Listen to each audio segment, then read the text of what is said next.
Excellent. Well, we've got a visitor. Matt, you lost? A little bit. Matt works for Chili's and so does is it safety inspections? Yeah. So I'm the safety manager. So you got to travel around and whatever. Well, thanks for coming. Kind of wasn't exactly in your way, but I'm glad you made it out. I was walking up and No, it's this all car, good. Yeah, I had plenty of time. Yeah. this car rounded the corner. I see Matt's face. Matt, if you don't mind, could you share a little bit of your story? Being a podcast guest and having your wife be Oh, one as well. Would you yeah. mind, especially as it relates to what we talked about last week, which was mental health? Right. So if you listen to Casey's podcast at all, I'm sure you've heard of Robin, his good friend Robin. He's talked about her. Okay, a few times, right? Yeah. Yeah, that's my wife. So my wife has bipolar disorder and OCD. She's been diagnosed. She's been on a litany of medication, um, and it's probably about 7 years ago we started essentially keto, low carb, whatever you want to call it, the whole gamut of things. Um, she lost 50 pounds. We did it because she was had high cholesterol, and the doctor wanted to put her on some medication for her cholesterol. And she said, "I'm already on tons of medication. I don't want to take another thing." So we started eating that way. She dropped 50 pounds, and the doctor said, "Hey, we won't put you on a statin. Continue to do what you're doing." I lost my job, and we were living in South Carolina at that time, and found a job in Texas, which I'm originally from Texas, and we decided to move out there. And I moved before the family, so I was there for about 4 months before they moved with me. And she realized at that time that she wasn't having the episodes that she was having. The medication never really worked; it more sedated her. But she realized that the best way that she's ever described it is that prior to even being on the medication, she would see things in black and white. Just the world was gray, and now she was starting to see the world with color. And I think at that moment she realized she didn't need the medication anymore, and that's when she got off her meds. Side note for me, I've lost 100 pounds eating this way. I was originally 310 pounds. I lost. I was down to 210. I've gained a little bit back. I'm dealing with an injury right now before I can work out again.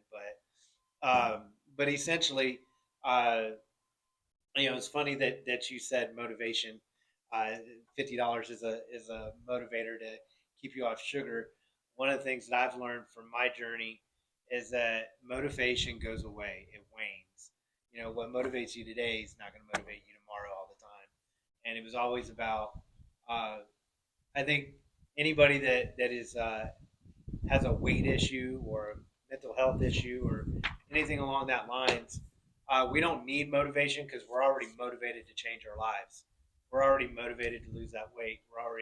We wake up every day, whether, and speaking for myself, I was disgusted at the way I looked.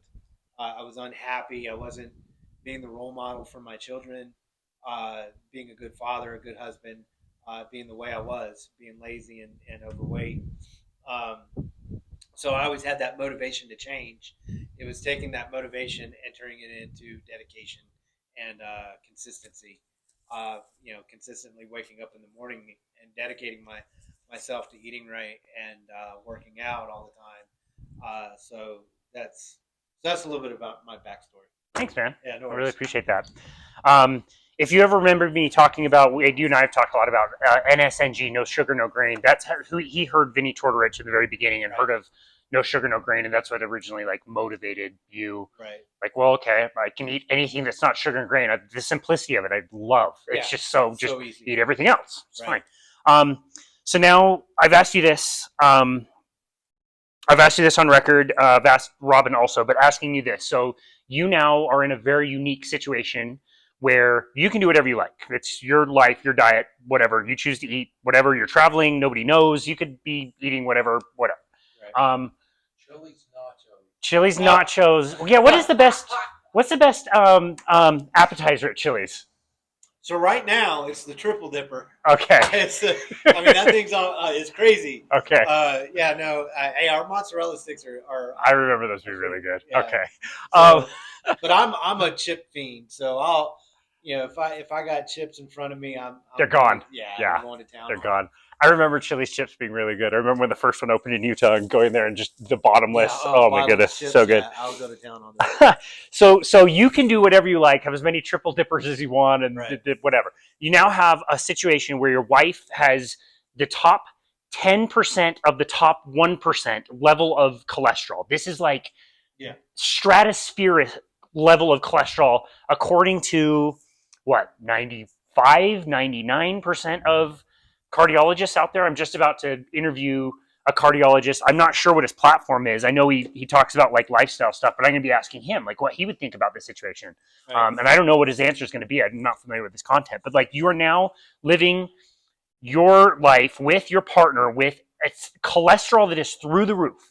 Yeah. And you and I go to conferences like the one we went to in March, where Dave Feldman, the cholesterol guy guru, is researching this and doing studies to figure out what this pattern is. But you're at this weird place where your wife has a choice to make, where she can either, if she introduces a little bit of carbohydrate, it's not much, 50 grams, 100 grams. Nick Norwitz did it this year by introducing a sleeve of Oreos every day, dropped his cholesterol right down. If she did that, her cholesterol would normalize, go to a safe, healthy level, but her bipolar symptoms would come back. Right. She could either not medicate, or she could medicate and, again, what I know of the situation, be fairly sedated. Right. Or you could continue having an abstinence of carbohydrate. And I mean abstinence. I was out to dinner with you guys last week before, and it's like, does this have certain seasonings to that level of like a no carbohydrate, very strict kind of carnivore type diet where I can have condiments or whatever, and you probably could too. She can't. She could continue eating that way. Her bipolar is gone, whether she has it or not. There's no symptoms, but her cholesterol goes high. What do you say? Well, I think when I look at it, and she's said this before, that she sees the world in color now.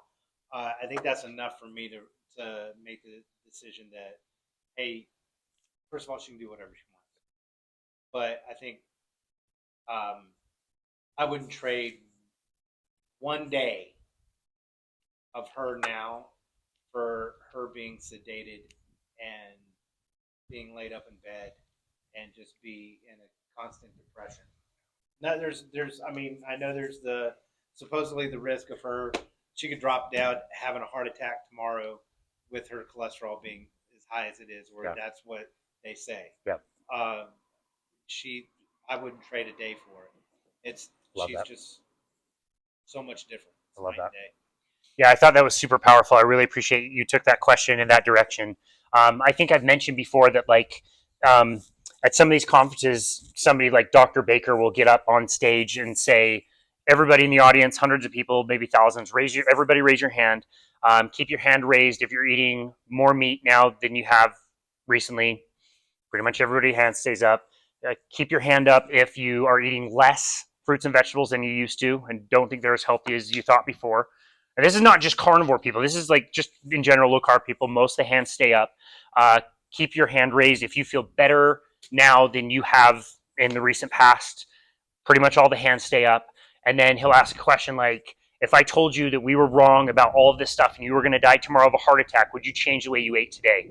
And it's like shocking how few hands go down. Most people's, including mine, would stay up because like the way you feel is just so different. Thank you for sharing that. I really appreciate that. And that is a good segue into our topic today, which is moderation in everything, moderation in all things.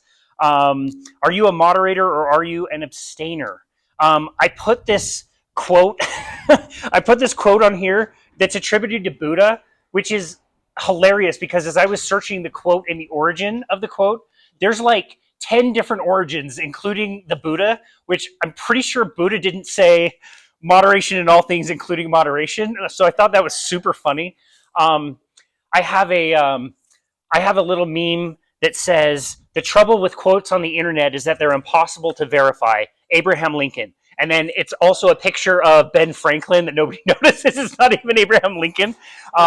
Just to say, like, some of these quotes are so hilarious. I think, is moderation in all things in the Bible? Oh, definitely. It is? Oh, okay. Is it in, like, the Book of Mormon or anything? I don't. Oh, yeah. It is. Okay. Sure. That phrase? Probably. Okay. I saw some Bible ones. I saw like founding fathers. I saw Oscar Wilde, who maybe said it, but anyway, I thought it was hilarious. Moderation in all things, including moderation, basically means that you can have things that don't typically fit your diet from time to time. We had a dietitian. She was a dietitian who worked for us. She didn't work for very long at Lifetime, but we had a dietitian that came in, and she worked with her people, and she read this quote that I really loved. And for a long time, this was like my nutritional philosophy.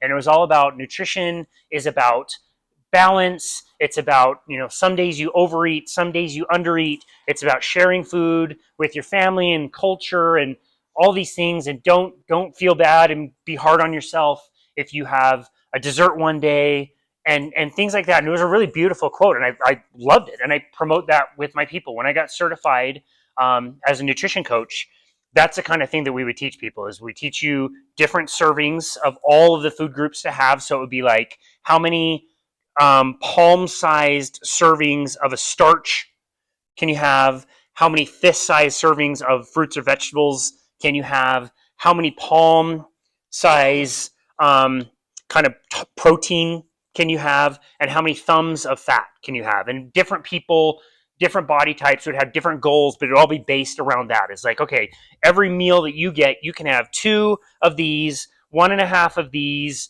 1 of these, and half of this, or whatever it is. And then, like, we were taught about, like, behavior correction, meaning if you couldn't reach your goals on a particular day, we would say, oh, well, this week we were working on getting a rainbow of vegetables. We told you your goal was to get 9 different colors of vegetables during the week. Were you able to do that?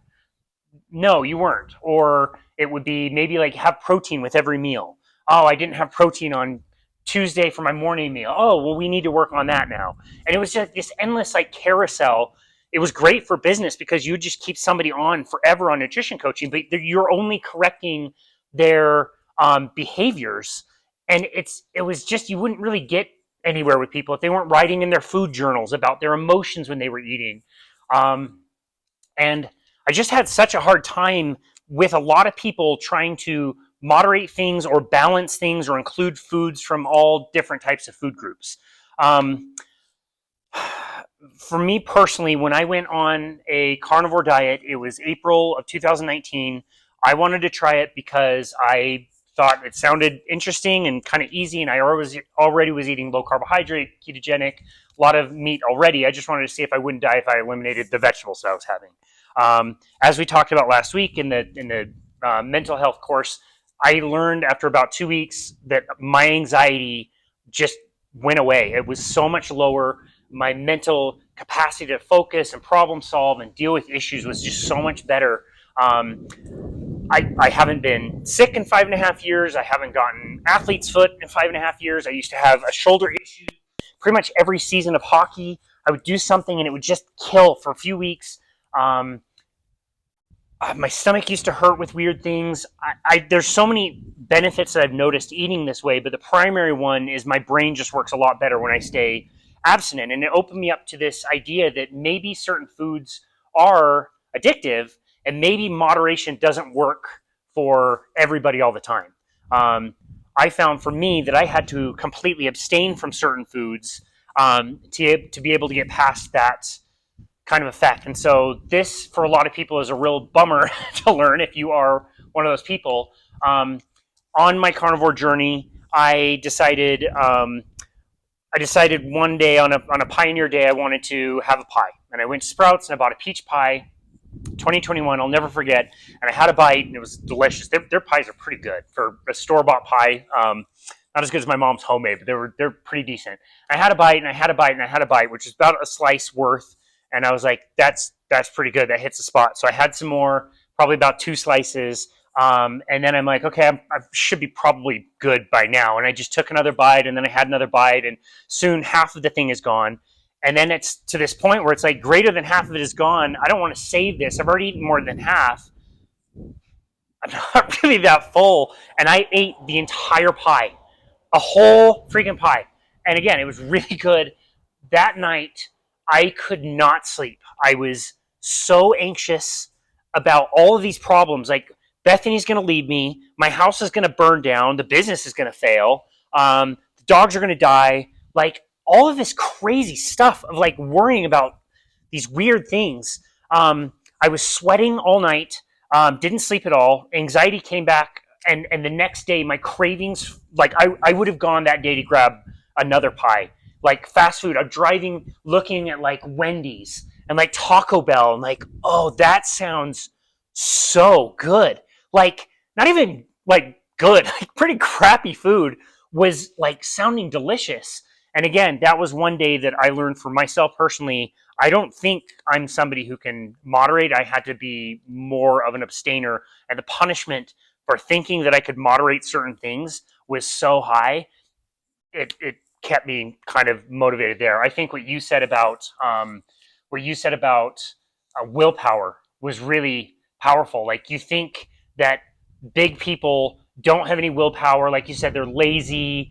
No, oftentimes a majority are not. They're aware, like you said, of like what's going on, and they want to change, but it's like you can't. It's nearly impossible. You will run out of willpower, and then what? So for me, again, in my personal whatever, I had to learn that I needed strict boundaries of what I could call food and what I would not call food.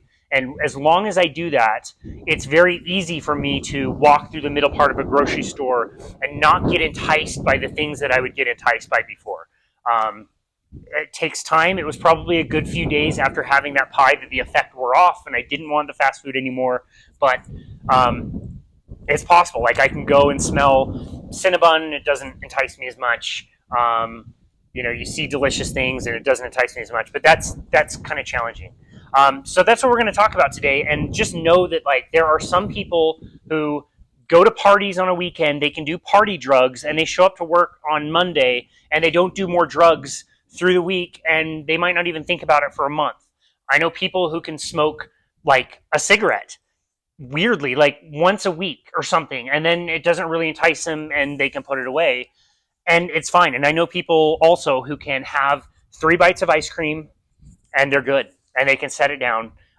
Lad wasn't able to make it today, but he was one I told to throw heavy objects at, because he was like, I don't understand you guys. You can't just stop after a few bites. And like, we hate you. You're the worst. You're what the food addiction people call normies. Yeah, that's amazing. I'm super super jealous of that. So we're going to talk about moderating and abstaining in that sense, and just know that you may be a moderator, you may be an abstainer. The purpose of today is to discover which one you think you might be. We'll do a quiz a little bit later that might give some insight on that. But just understanding yourself and understanding where you are in that spectrum can really help drive some of your decisions. But the first thing we're going to talk about today is the Dorito effect. Has anybody heard of the Dorito effect? I think it's having one Dorito and then you keep eating more and more. Is it possible to even have like one Dorito? I think. If your brain gets taken back. Yeah. Good call. You need somebody to step in and steal your food. Well, and I don't know if it's the Dorito or it's the spices that are added to it. Yep. And I've noticed over the years, there's so many, just seeing your picture, there's so many flavors, so many kinds. And then I was just saying how I've gone to Education Week at BYU, and in the past I've gone to classes on depression, and they would talk about the chemicals that were in the Doritos and how the MSG stuff would cause serious depression, mental health. And it's like now there's MSG in everything, and nobody talks about it. Yep, good point. It's a really, really good point. Yeah, the Dorito effect is a concept in a book. I want to say Michael Moss is the name of the author. I could be wrong about that. But he did write a book about this. I've yet to read this book. It's come out several years ago, but I'm familiar with the concept of like the Dorito effect is what food engineers call the maximally stimulating combination of sugar, fat, and salt, or salty things. In nature, you never find carbohydrates and fat in the same place unless you're talking about dairy. So you can find carbohydrates, they're extremely seasonal, like we talked about. Maybe some fruit trees here or there, although even around here, it's growing season and they're super rare. So sugar is not available that much. It's never combined with fat. Sugar and fat never exist. Things like a donut are not things you would ever find in nature because you don't find those two things. You find either the sugar, like I said, temporarily, or the proteins and fats together in animal foods are the only two times you see that. When you combine that with salt, that is the maximally addictive combination of those three things, not to mention all of the other ingredients that you mentioned, Margie, like all the other things that come into those ingredients. So when literally food scientists, food engineers are trying to design a food, they're combining those three ingredients to make it impossible to just have one and put a bag away. Obviously, it's really good business for them if they make these things maximally palatable to where you're buying them, you want them, you can't stop eating them, and you just have more and more and more and more. It's a really, really good business model. So that's a Dorito effect, and understanding that our food, again, most of the things that you find in the middle part of a grocery store is conjured up by a food scientist. It's not like these people aren't thinking like, they're not thinking about like what's going to be good for you or, whatever's healthy. They're trying to get you hooked and addicted. We're going to talk about that. It's not your grandmother tweaking her cookie recipe. Yeah. Yeah. Good. Maximum effect. Yep. Yeah. Good point. We have a definition of ultra processed food. So most food that you see is processed, like even ground beef that you buy at the store. It's gone through a process. A steak that you buy has gone through some type of a process. Ultra processed foods are things that you find that you turn over the back and you cannot read a lot of the ingredients, and or you do not have those ingredients in your kitchen. Right? You couldn't make that in your kitchen. You need some type of a factory or a lab to be able to make it. And that's what we have now. And there's places that are arguing for the health of ultra processed foods, and kids are promoted to have ultra processed foods, which is absolutely ridiculous. But yeah, that Dorito effect is food engineers trying to find the maximum of that combination so that they make foods as addictive as possible. At this stage, I want to make a distinction between food addiction and sugar addiction. So I've had guests come on my show that say they are food addicts.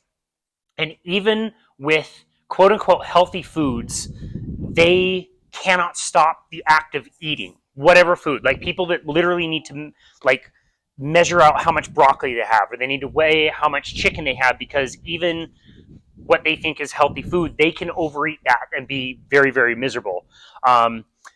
With sugar addiction is more like the idea that sugar itself is the thing driving the addiction. It's not necessarily that people are overeating, proteins and fats. They can manage that, but when it comes to sugar, they can't manage that. So some people might have more one than the other, and I've had, again, various guests come on and say that we should call it one or the other, and they have one or the other, but it's important to understand that. The sugar craving in the brain is kind of this sugar addiction cycle that we see on the form. It's also online if you want to pull it up. But the sugar craving kind of drives the sugar consumption. In the brain, sugar activates dopamine, which dopamine is a reward hormone. Sugar is a psychoactive chemical. So whether you think it's a food or not, it is a chemical that does have an effect in the brain. And one of the things that dopamine does is it gives you a sense of reward. So dopamine is you pull the slot machine and it says you just won $50. Like, awesome. That was a great thing. There's lights and sounds and stimulus. You just won all this money. Amazing. Casinos are awesome at triggering dopamine release. dopamine release can come from your screen when you get an update on Facebook or Instagram. It's like, oh, one of my friends, something, it drives kind of an addictive behavior. With sugar, as we've talked about, sugar is exceedingly rare. You don't just see carbohydrates and sugar everywhere. You see some fruit, maybe some honey at some times of the year. And the sugar consumption, since it drives that dopamine, it drives you to consume the most that you possibly can. That's what dopamine does, is it rewards you for this behavior. When you don't consume the sugar, that's when you start to build up a withdrawal of dopamine that then puts you in the opposite state. So if dopamine kind of ramps you up, makes you feel really good, the opposite of that, when dopamine is downregulated, means you feel sad, you feel crappy, you're kind of stressed out a little bit, and you're kind of like low level, like searching for more of the sugar addiction. Also, probably important to note that another form of sugar we haven't talked a lot about right now, up to this point, is called fructose. Fructose is the kind of sugar that is found in fruit. And one of the interesting things they've learned about fructose is that it doesn't drive up your blood sugar. So a lot of people think it's a lot healthier, but the liver has to store it inside the chest cavity by the liver. One of the things that fructose does in the brain is it literally makes you more aggressive, and it makes you more focused on getting more fructose in your body. So if you think the way we would have gotten sugar for hundreds, thousands of years would be, it's extremely rare, it's very, very seasonal. You would want it to be driving you to not only consume more of it, but also to be more aggressive, to fight off other people or other animals or other things that are trying to get at this sugar. Like, we're not the only ones that want to get at apples. If you've ever had an apple tree in your yard, you're competing with all kinds of different birds and animals and insects, and it's a pain. It's a huge pain. So people spray their fruit, or they do all these different things to keep all these pests out. There's one fruit tree I notice all the time on South Jordan Parkway at maybe 2700 that has a big net. And it's still there. Yeah. I thought it was there for the cherries, because we used to cover our tree cherries. Okay. And yeah, it's still there. I don't know if they've actually harvested the fruit. Because cherries should be gone by now, right? Way past? Okay. Yes. Yeah. I don't know what they're covering. Interesting. I always wonder about that. But yeah, like, you're competing against all of these different things for a very limited amount of fuel. So if it triggered you to be more aggressive, you'd be able to get at more of it when it was available. I had a conversation yesterday with a doctor named Richard Johnson, who wrote a book called Nature Wants Us to Be Fat. And his primary research is all about fructose. You remember he talked at Allulose? allulose. Yeah, we talked a lot about allulose. I thought that's what That was, interesting. I'm still not fully there with it, but it's interesting. But that's what his whole book is about. That is the driving factor that directly leads to weight gain. This is the fat that you want to put on at the end of the summer, because at the end of the summer, in the fall, at some point, we're going to have a hard freeze. The sad day when I don't get to pick up off the ground any of the tomatoes that have fallen from people that neglect their gardens. That's one thing I'll make an exception for. Off my diet is like really good tomatoes, but there's a hard freeze and that food is no longer accessible. Whatever you saved, maybe you got some root vegetables, something with a hard shell might save a little bit longer. Now we've got refrigeration, so you can save things a little bit longer. But those foods eventually go away, and when those foods go away, you will have a withdrawal to them. You'll still want them, but it's a supply and demand thing. You can demand all you want, but if there's no supply, you're kind of hosed.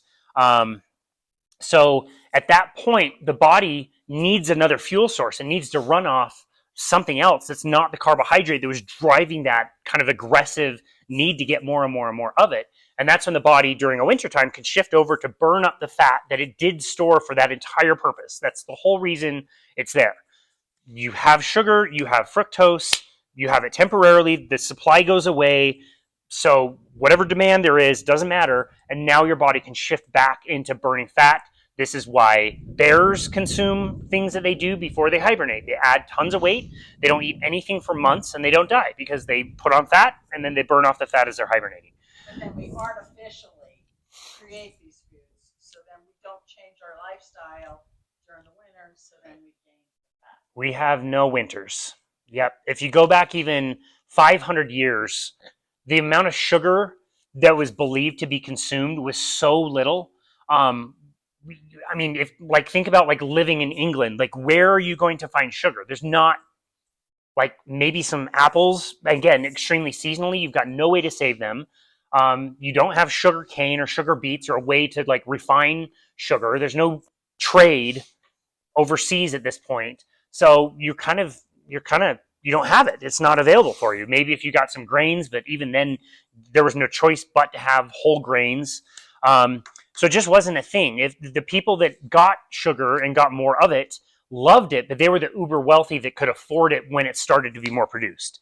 So as we start traveling around, we start discovering cultures where there are sugar canes first, and eventually like sugar beets, and like, okay, we can take this stuff, we can refine it down through a process, and now get what we know as table sugar, and now we can transport it all over the place. Entire slave trades were built on transporting sugar all over the place, and now it's become so ubiquitous. The amount of sugar, I want to say per capita, I'm going to get this wrong, it's something like 150 pounds of sugar like per year or something like that most Americans consume. It's crazy. It's insane how much more that we assume now. I think you're pretty close. Really? Yeah, somebody should check me on that. I'm not sure if that's accurate, but regardless, it's a lot. We don't really have a check or an end of a season anymore. And the way I like to kind of think about this is imagine a world if before we found refined sugar, let's say we discovered the refinement of coca leaves into cocaine. And I don't think it's that much of a stretch to think like, what if that were the thing that we found and refined and really, really wanted? And today we lived in a world where kids, when they're born, we give them formula that contains cocaine. When they can start eating solid foods, everybody go look these up. It's shocking. The videos of like the kid eating the first bite of cake. The Case Against Sugar, written by Gary Taubes, leads with a story of Michael Pollan, a food reader, who describes the first time his son eats something sweet, and his son looks at him like, I live in a world where this exists. From now on, this is my life. This is the greatest. And he's like, this is like pure intoxication. You can see it. But what if it were cocaine? What if on his first birthday, everybody just showed up to a house party and there was a pile of cocaine and everybody just did as much cocaine as they wanted? And then as the kid's growing up, he's sad. Let's give him some cocaine. He cheers right up. He throws a tantrum in the store. I know what will fix that. Let's just give him some cocaine. And you could imagine this world of like, we could have just as easily found other substances and got intoxicated by them if it weren't for sugar. I think it's interesting. But what we did was with sugar in particular, again, the consumption went way, way, way up. It's also tough because if you told me that smoking is addictive, I would say, well, that's okay because I'm 40 years old. I don't smoke now. I know smoking's probably not good for me and it's kind of gross. Like, that's not really all that enticing. It's not really that trendy or popular. I don't need to start smoking. That's not that big of a deal. I don't need to worry about that. If you told me that cocaine or heroin were addictive, dude, I'm a white dude in South Jordan, Utah, like in the burbs. Matt, you've been here for an hour. Do you think it would be very easy to find like tons of cocaine everywhere around here? No. I wouldn't know where to go. Like, I could put out a message into my neighborhood Facebook, like, hey, does anybody know where I could score a hit? Like, I'm sure it's around. I'm not going to be able to access it. Pretty tough. But if you told me that sugar was addictive, well, now there's a real issue because there's that supply. It's not just grocery stores. It's not just restaurants. It's not just like high sugar items. It's in everything if you look for it. What's that? Baby formula. They add it to baby formula. Like, get kids on it really early. We'll talk about that. So I was telling you about the person this morning with the vet. Yeah. About sugar, and we were telling her, well, hot dogs have sugar, and she's like, no. And go, yeah, they add sugar to even hot dogs.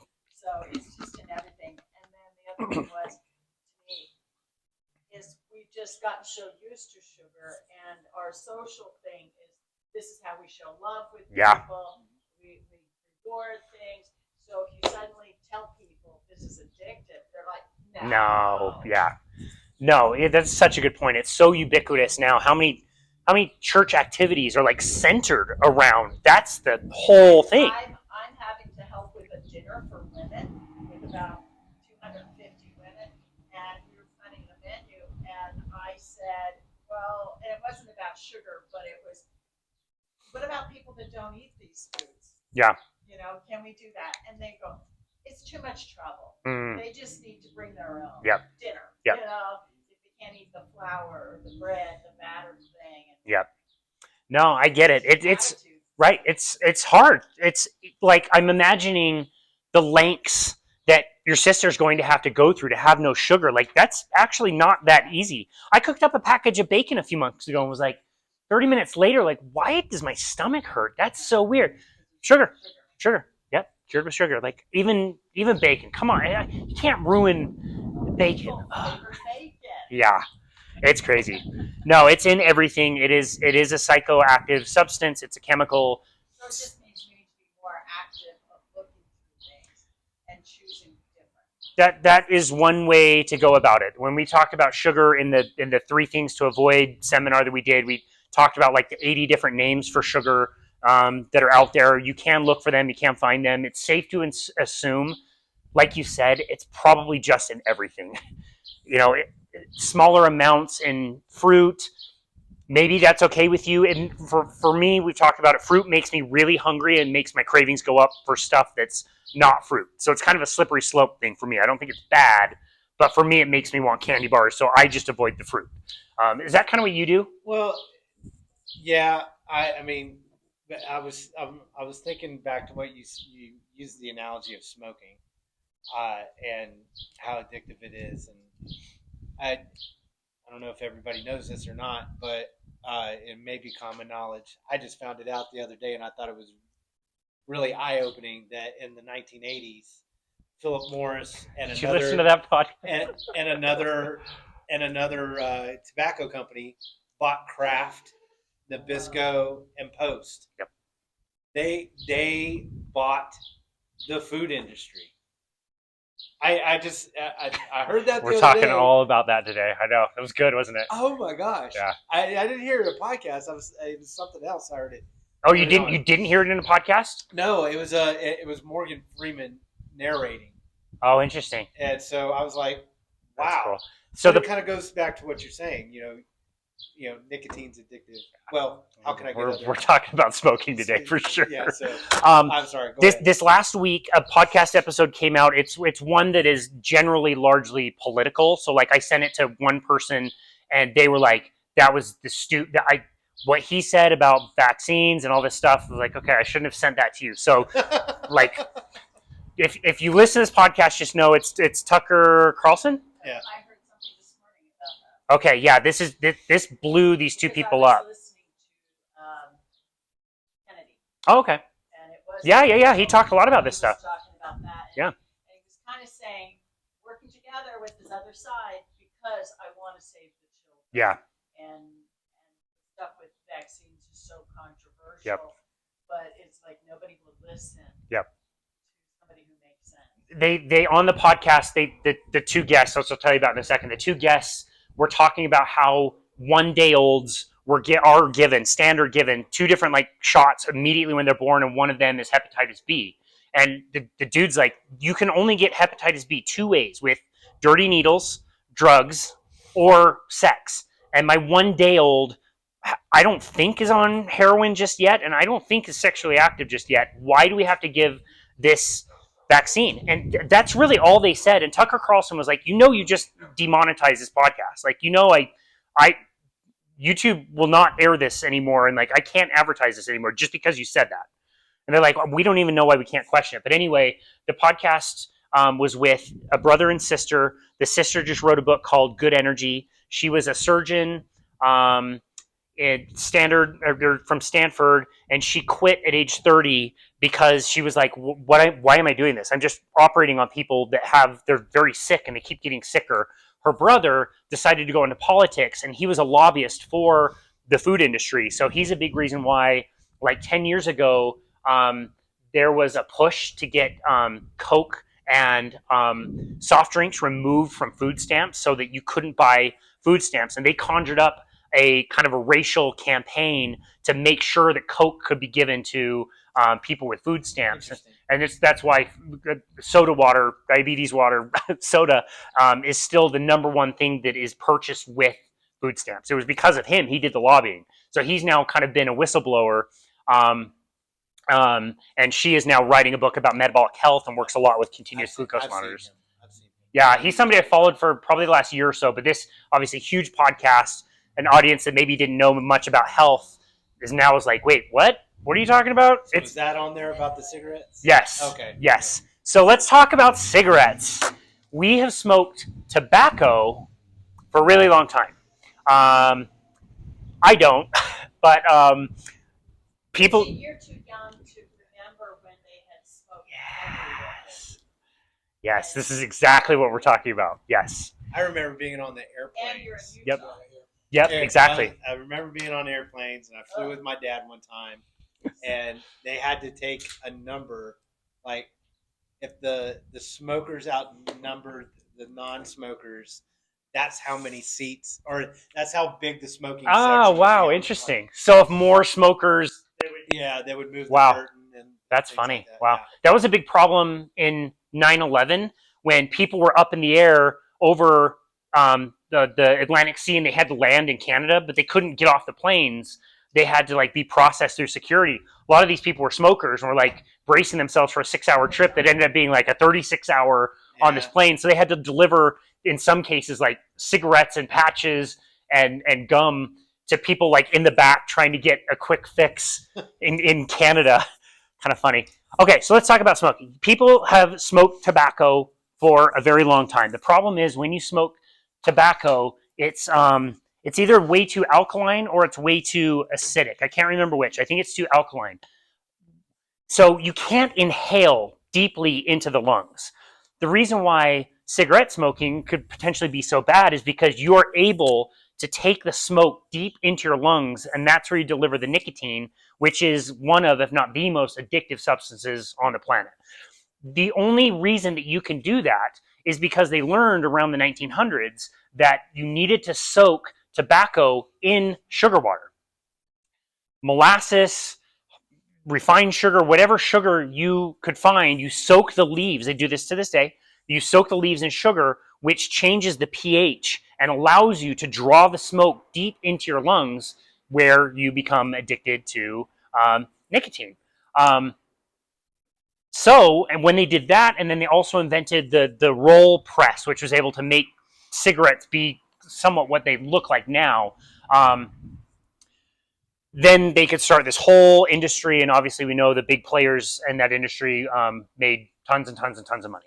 So they have a model all about addiction that they played on everybody. So the easiest way to think about this is the 5 A's.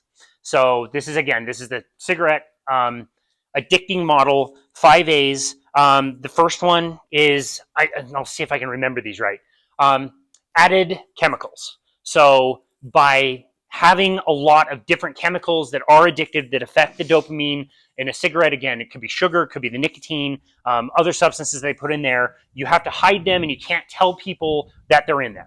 Because if people hear cigarettes are addictive, they're less likely to do it. So you need to sneak it, you need to hide it in there, not tell people, added things. The second is advertising. So you need to be really aggressive with your advertising. Like you said, wasn't really that long ago that you would see in every movie and TV show, let alone they had commercials. It's in all advertising, in magazines, billboards, everywhere. You advertise it, you get it out there as much as possible. The third thing you do is you want to start with people as young as possible. So think age. The sooner we see Joe Camel, this cartoon character, and he's smoking, and it looks pretty cool, the more we think like, wow, like that looks pretty cool, and you can get kids hooked. So there were cartoons. So we weren't allowed to have. My mother was strict on smoking. So they had the fake cigarettes. Yeah, I remember those. Candy ones, yep. And they give them out for Halloween and different stuff, but we weren't allowed. Yeah. But other people would. I remember I had to sneak it. My parents would be super mad, and I was probably like the very last generation that had access to it. I remember by like third grade, you couldn't get them anymore. But I remember like you take that puff and like the powder sugar like flies out of it or something. Yeah. You look so cool. Which you're imitating what you saw on TV. Yeah, right. Looks super cool. Yep. Oh. Age. Yeah, exactly. And that's manly. Yep. That's part of the advertising too, is like before the 1940s, if you look at really ads of any kind, advertising was like, we're going to tell you the benefits of a product. Like, this is really good for this. We've talked about this before that blows away. We've talked about this before where like the way you would advertise is more like logical. Like if you buy a product, this is really good for heartburn and this is why, and it has this. Well, they figured out by advertising cigarettes primarily that you don't necessarily need to tell people what the benefits are. You just need to sell people on the idea.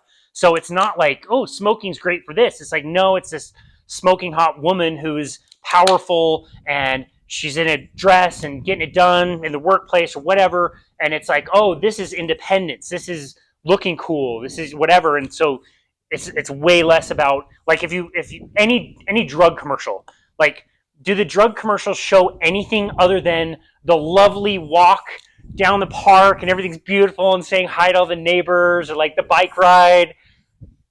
Guardians. What's that? It's about getting your life back. Yeah, right. And they don't even tell you what it's for. Right. Just ask your doctor. Ask your doctor about Abilify or whatever. They don't. It's the ED ones is always the couple and they're like out in the woods and there's like the two like bathtubs in the middle of the day and they're holding hands, insinuating that they've got a great sex life or whatever. So they learned that about advertising. They learned how to get it to people younger and younger. The last two A's are affordability. So you need to figure out how to make this very inexpensive, get it out to the maximum amount of people. So I mean, initially you could buy packs of cigarettes for like 5 cents. Again, the roller thing that formed a cigarette was made. You send it to all the soldiers at war, and they're all hooked. You got to make it affordable. And then the last A is available. It has to be around you all the time. So does anybody remember vending machines?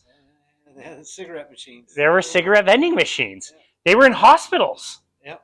Like, you could get a pack of cigarettes. The availability, you could find them everywhere. When I was a smoker, I was going to those all the time. Yeah, funny.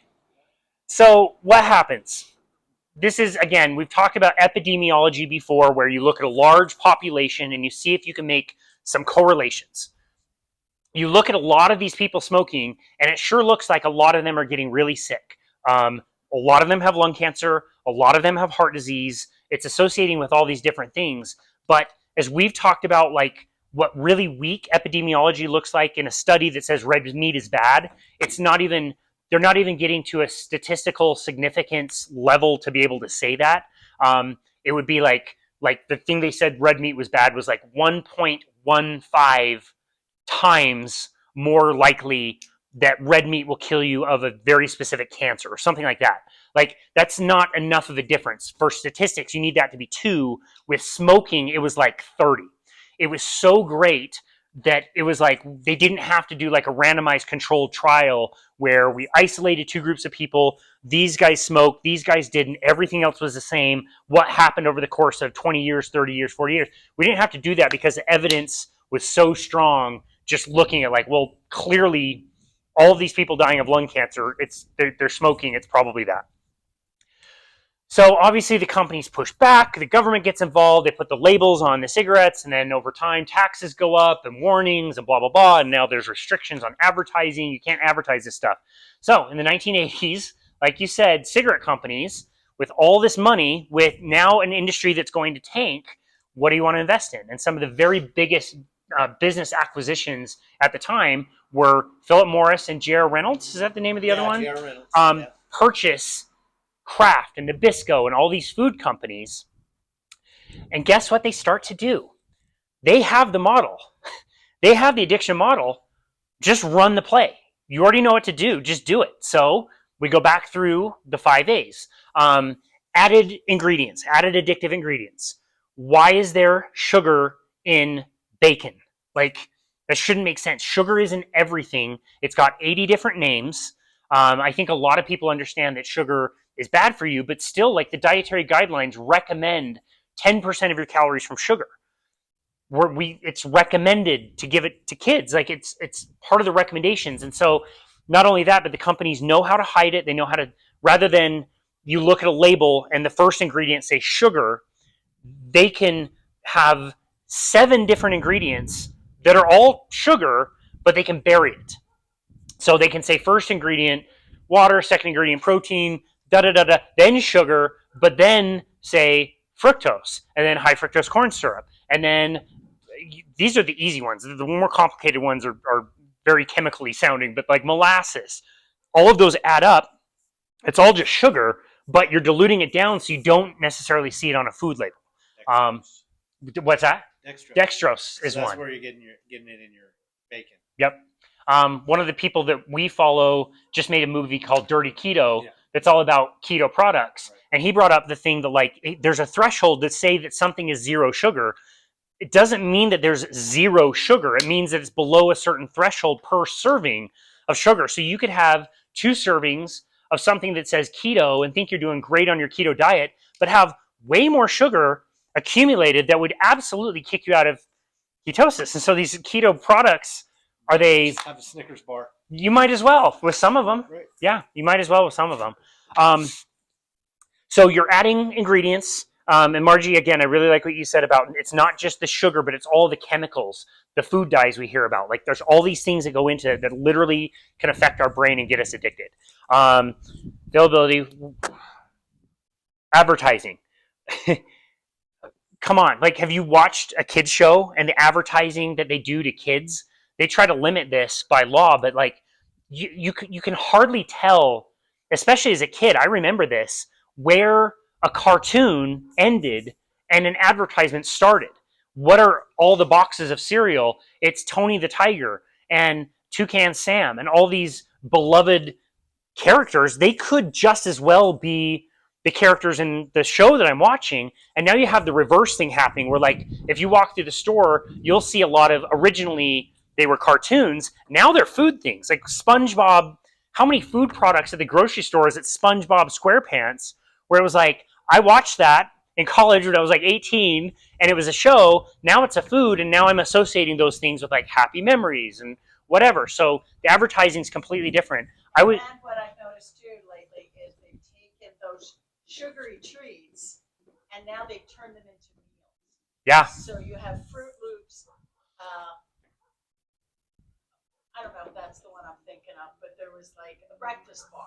Yeah. And things that are just Protein powder. even worse. Did you see it at like Sam's Club? I was just at Sam's Club and saw protein, Fruity Pebbles. Toucan Sam is on the label, and it's like this minimal amount of probably crappy protein that's probably, plant-based, pea-based that you're not even going to absorb. And on the label is Toucan Sam. Like, how does that make any sense? But you're right. That is a thing that they've done. If you walk through the aisles of the grocery store, take note about how many aisles have cereal branded stuff in a breakfast bar. Like, the cereal stuff is in every aisle. And again, usually like a cartoon character involved.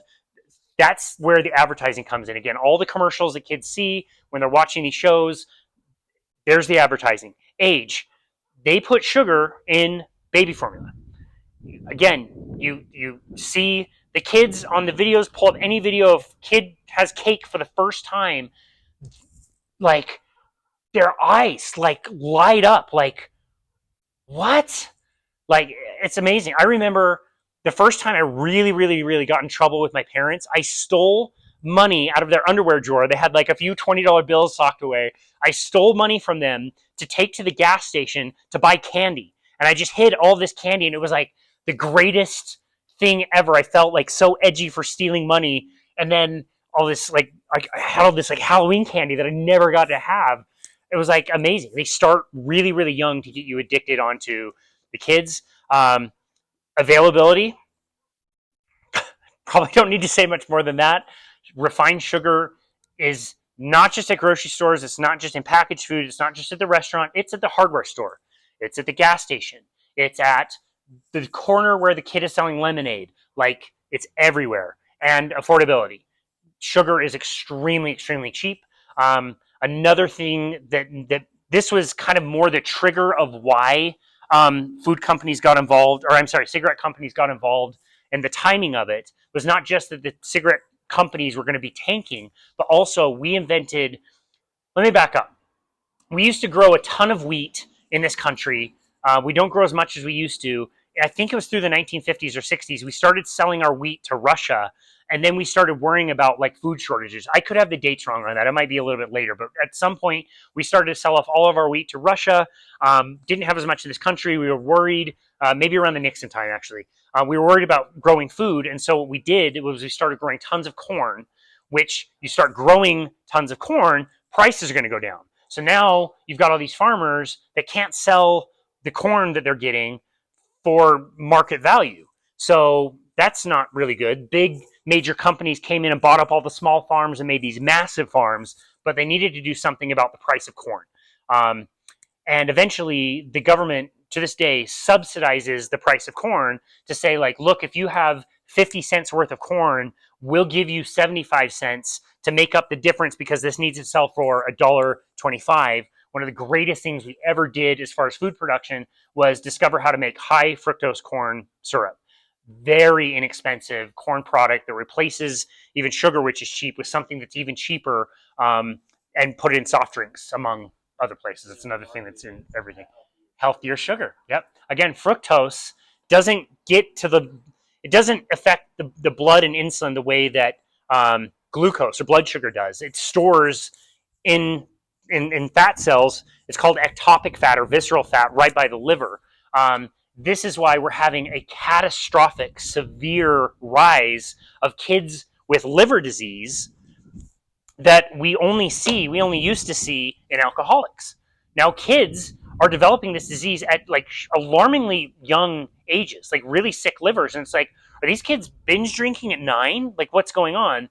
And the disease is called non-alcoholic fatty liver disease, or NAFLD is another way that it's known, but it's happening now younger and younger and younger because kids are addicted to fructose and they're having it all day, every day, and it's storing by the liver and making their livers very, very sick. So that's one chronic disease that is greatly on the rise now that we never used to deal with. There's your same addiction model. All 5 of the same A's just transferred from smoking over to food addiction and sugar addiction. And that's where we find ourselves now. Let's do this quiz. Found a few of these. Do we win the money? There is a monetary prize. There's a monetary prize. The most sugar addicted person wins. So these, yeah, there you go. These, there's many of these questionnaires, and this was one that I punched in, and it was a questionnaire, and it was like, to get your answer, you have to enter your email. I just didn't want to do that.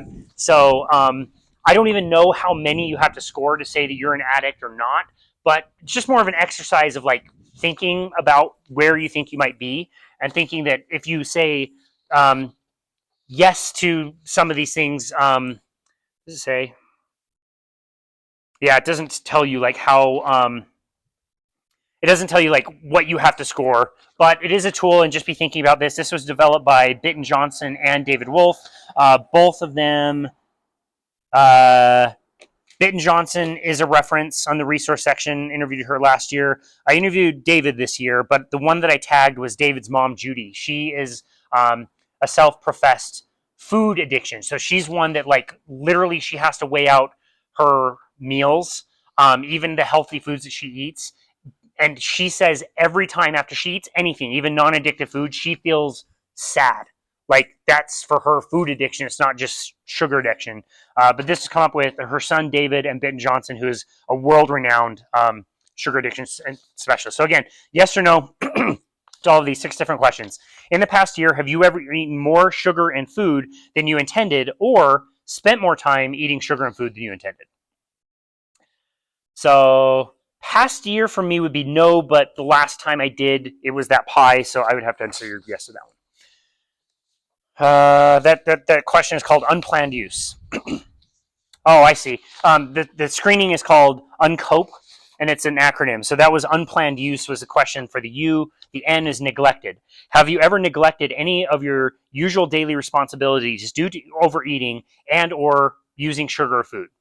Have you ever neglected any of your usual daily responsibilities due to overeating and or sugar food? It could also be where you don't feel good the next day and I'm going to stay in bed all day. Sure, yeah, that could work. Like, I have to give my, I don't know, like a sibling a ride somewhere, but I'm at the donut shop. I don't know. Yeah, that's neglected. Number 3, cut down. In the last year, have you felt that you wanted or needed to cut down on eating sugar and food? Just feeling like this is something you already recognizing as an issue and you want to bring it down yourself. Question 4, objected. If anyone, and it says in parentheses, family, friends, healthcare professionals knew about your eating habits with sugar and food, would they object or protest? You know, if your doctor knew what you were eating, would he say like, it's probably not a great idea? Friends, family.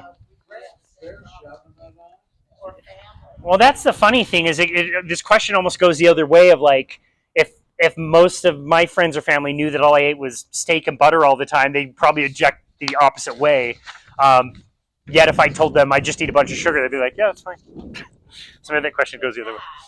When Bethany was trying to eat with less meat, right? Yep. She's adding rice to her, and she gets sick just from eating that. And I'm like, well, the rest of us are used to eating that. We're used to being sick, so we don't see the difference. Yeah. But you do because it's so drastic. Yeah, it is. That's a really good point. It's a really, really good point. Question 5 is P for preoccupied. Have you ever found yourself preoccupied with wanting sugar and food? Have you found yourself thinking a lot about sugar and food? Yes, no. And then number 6, emotional discomfort. Have you ever used sugar and food to relieve fatigue and or emotional discomfort such as sadness, anger, or boredom? So emotional discomfort. I think it's really interesting. I also think the relieving fatigue is kind of interesting. I've looked this up before, and I think I even talked about it in one of my episodes, maybe with Joan Iflin, who's also a sugar addiction specialist, where I looked up the soda. Do you guys have soda shops in Dallas? Like you go on a drive. Like the old timey, like the. No, it's a new thing where you create your own combination of sodas and everybody, but it's a Utah thing, I think. I think so. I think they have it. I'm sure they do. I know that kids would do that. Just go to the soda fountain machine and different things. This is like so pay attention as you're driving around the next 2-3 days. A popular one is Swig, one is Fizz. I saw.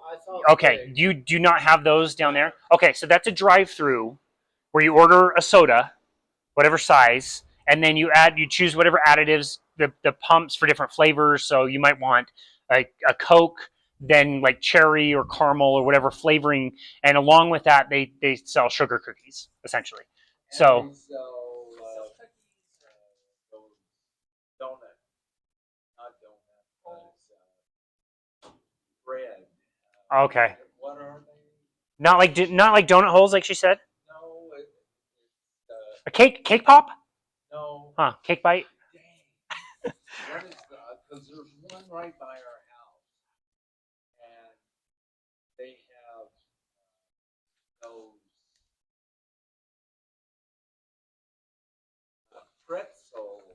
Oh, interesting. Oh, yeah, the pretzel bite things with dip, like or something. Usually it's just that and the big soda. Wait, I'm pretty happy you can't remember the name. That means you haven't been there a day or two. Well, I have had people point out that because we're predominantly, Latter-day Saints Yeah. here, and we have this code to eat, Yep. where we try not to drink coffee, or we say caffeine, and that's not necessarily, don't want to go into that, but they're like, those that don't eat coffee here, Yeah. will go and fill up on the soda places Yep. instead. Yep. So you're getting it, and yet still feel that they're religious because they're following the rules. Yep, that's right. But they're not. That's right. Any way to get around I had a friend separately. I had a friend that was Jewish, or that is Jewish, and they were having a get together at the synagogue, and somebody brought beans that had bacon in it. They said, "Oh, take it outside." So they took it outside and they ate it out there. So, yeah. That's funny. Yeah, some of the most obese countries in the world prohibit alcohol, so their sales of soft drinks are super high, and they wonder if that's part of the thing. It's around like the Middle East, essentially, like Kuwait, Abu Dhabi, Dubai, those kinds of countries. Back to the energy drinks that everybody's buying, and the amount of caffeine are huge. It's enough to give a teenager a heart attack. Yeah. But, oh, it's okay. Yeah. No, it's crazy. There was that one. I know they made one that was a combination of caffeine and alcohol, for Loco or so something that they had to. Yeah, so many kids were dying. Yeah, so I've looked up. If you go to Google, you can see what days and what times places are the most popular. I've looked up for Swig, the one down the street. It's more popular towards the end of the week. So I would assume that people have more motivation early in the week. They're maybe trying their diet again, not going to the soda store on Mondays and Tuesdays. As the week goes on, it builds and builds and builds. It gets more popular. Stress levels increase, and the times that it peaks is like 3 p.m. and 8 p.m. are the two kind of waves. And so when I see that, and I see like, are you using sugar and food to relieve fatigue? I'm wondering what these people are eating at lunch and dinner, presumably a few hours earlier. If it's not satiating them, or you need the pick me up. Yeah, so it'll be interesting, again, as you're driving along, see if you can notice if they're busy, what time. No, I just saw one and I was wondering what it was because I was looking around, trying to find like a Dutch Brothers or something for Cool. coffee. I was like, oh, well, there's a drink place. I saw the sign. Gordon Lampy. Has Dutch Brothers? Yeah, it does. Yeah. Yeah, if you Google it, there's a Dutch Brothers not too far. Yeah. It's kind of a replacement for the coffee shops, but now the coffee shops have all kinds of non-coffee drinks, Right. Cold drinks. It's hardly coffee in some of them. The cream and the flavorings and all that stuff. Yeah, that's a really, really good point. So yeah, all of that to just kind of think about on your own. Obviously, you don't have to say what you scored, but all of that to think about where you think you are as far as being a moderator or an abstainer. Again, we talked about earlier, some people can have a drink once a month and they don't become alcoholics. Some people can have party drugs, really addictive ones, like we said, like cocaine. You could do it at a party and then not do it for a year, and it's not a big deal. If that is the case, and you find yourself in that camp of moderation, I'm very jealous. I don't think any. Lucky you. This is Lad, who again is missing today, but like he can have a little bit of something and be okay. So then it's kind of a matter of when I coach people and they are moderators, it's kind of having the conversation around, are you having a cheat? A lot of times people call it a cheat or a treat. So for a moderator, I would try to help them reframe the idea around cheating and say, like, look, if you can have a dessert, it doesn't affect your life and it doesn't change who you are related to your goals, then reframe the conversation around this as cheating versus you're having a treat. I think that's a nicer way to say, like, if you can do this, indulge in a treat, have it be that's totally fine. Yeah. And again, advertising, like how often do you see at the gas station, like, you deserve a treat today, kind of around that. If you felt like you scored higher on the quiz, you may find that you are an addict. And as uncomfortable as it was for me to discover this about myself, as uncomfortable as it is for a lot of my clients who also discover this about themselves, if you are an addict to food and in particular sugar, you may be an abstainer. And unfortunately for an abstainer, a little is too much. How does the saying go? One is too much and 1,000 is not enough. You start down a path. If you have a taste, that leads to another taste and another taste and another taste and a binge that, again, makes you feel bad, makes your brain not work right, makes you self-criticize, affects your memory, affects your mood, overstimulates dopamine, that you're chasing a high all the time. You may find that the best way to approach this is abstinence, complete avoidance. So this is where, again, trying to be diet agnostic as much as possible, but this is why, especially in our community, we find a lot of people who are eating that way not because it's fun and easy socially, and it sucks, frankly. But there's a lot of people in our community that are there because they are food addicts. They had a problem with sugar that they figured out the best way to do it is to say, I'm not going to have any. I'm going to have proteins and fats, and some even like temporarily. It could be that they're just going to reset, get rid of the sugar cravings, and then play with introducing other foods to see how they affect them. You made a really great point, Margie, earlier. We've made this point a few times, but we'll reiterate. When I have, it was like the tart plums that I had at my client's house. She's like, take some plums. You should have some plums. I look up at this cherry tree and I'm like, what plum? Where are the plums? I see cherries. Like, no, those are plums. They're tiny little things. I pick like 8 of them fit in the palm of my hand, and I have one. I'm like, that's pretty good. Like it's pretty sweet. And she was like, what are you talking about? I'm like, is that not sweet? And she's like, those are so bitter. Those are so tart. Like, dang. I've had the experience coaching people all over the world who try, a no carbohydrate, carnivore diet. And I get the experience all the time where they'll be good for 3-4 weeks, maybe a month or two. The inevitable thing comes up to where I've got a wedding. Screw it for this wedding. Like I'm not going to be a weirdo. Happened with us. We were going to Colorado a few months ago. Bethany's family doesn't eat the way that we do, and we didn't want to be disruptive to the family. So I just went into this week going like, well, I'm going to feel like crap. It sucks. My energy's going to suck, but I don't want to be, focus on the meat. Other things are going to work themselves in. I know how they affect me. It's not great. I don't love it. Visiting family, I'm not going to be disruptive. Luckily, that didn't end up happening. We were able to make all the same food that we did. But somebody will tell me like, I'm going to this wedding. I'm going to have whatever I want. I'm not going to worry about it. I'll get back on when I get back. And I say, okay, like have fun. For some people, it can cause a binge that they never recover from.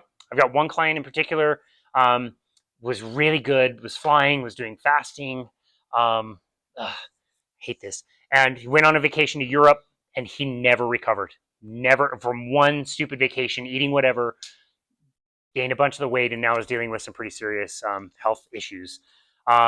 So that can happen, but also the story that I get mostly is like, I had the cake and first of all, it was so sweet. It was almost like sickly sweet. And second of all, it wasn't even good. It didn't taste good. It used to taste really good. What is this, like chemically? I had a piece of Halloween candy a few years ago and I was like, that's not even that good compared to what, like Twix used to be awesome. And now it tastes like glass cleaner or something. You become more sensitive to certain tastes. Fruit becomes really, really sweet. Some people learn that by abstaining for a while, hard for a few days, but what I've learned is the first 3 or 4 days can be really challenging. After that, the cravings tend to drop out. So people can learn that, yeah, they're really good about abstaining. I am a for life abstainer. I'm pretty sure of that. Some people find they can bring some in, their taste change, things don't taste as good. So you can kind of play with that, but for abstainers, they may need to think about that. The last kind of point I wanted to make, this is taken from a book called Chasing the Scream. Also one that I've not read yet. I really want to. It's probably 10, 15 years old, so it's not new. But I've heard this guy's content quite a bit, and he writes a lot about addiction. And so mostly it's the way that we treat addiction, especially it's in a lot of places, but especially in our country, where the key point that he made was the opposite of addiction is not sobriety. The opposite of addiction is connection.